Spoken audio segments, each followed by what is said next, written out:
Ample. Ample का मतलब होता है कोई भी चीज़ जो बहुत भरपूर है, पर्याप्त मात्रा में है। जैसे कि she has ample time to finish the assignment. उसके पास असाइनमेंट पूरा करने के लिए भरपूर या पर्याप्त समय है। रिलक्टेंट। रिलक्टेंट ऐसे लोगों को कहते हैं जो करने के इच्छुक ना हो, काम करने के या कुछ भी।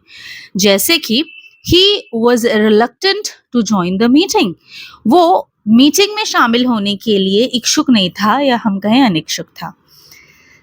कॉशियस। कॉशियस का मतलब होता है सतर्क रहना, केयरफुल रहना। जैसे कि be cautious while crossing the road. सड़क पार करते समय सतर्क रहे। सेल्डम। सेल्डम का मतलब होता है कभी कभार। अक्सर कहते हैं ना हम, कभी कभार आता है। He seldom goes out on weekends. मतलब वो वीकेंड्स पर कभी कभार ही बाहर जाता है।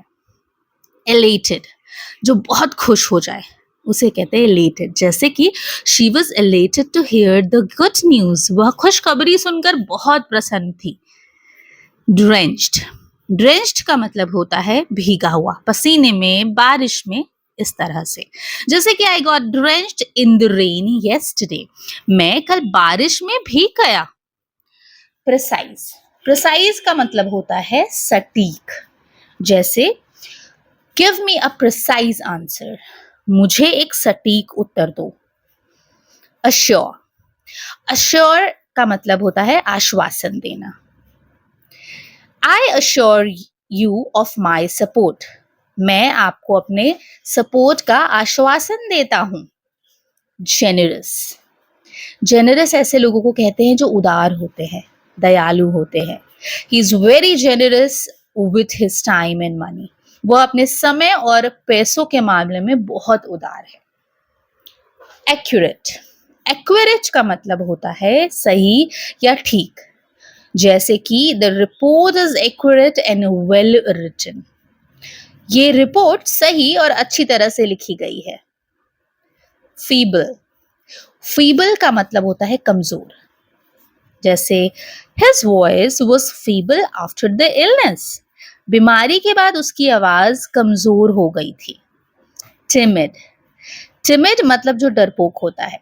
The child was too timid to speak. बच्चा बोलने के लिए बहुत डरपोक था।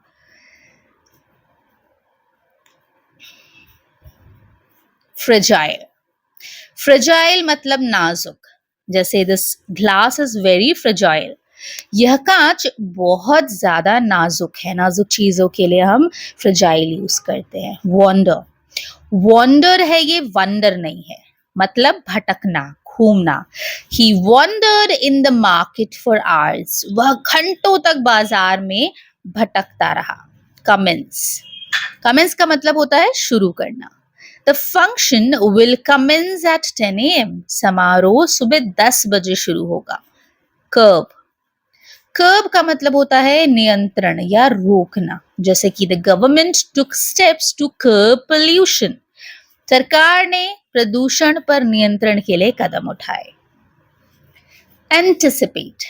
एंटिसिपेट का मतलब होता है पूर्वानुमान लगा लेना या उम्मीद कर लेना। जैसे we anticipate a rise in prices next month. हमें अगले महीने कीमतें बढ़ने की उम्मीद है। फैब्रिकेट। फैब्रिकेट का मतलब होता है गढ़ना, झूठी कहानी गढ़ना।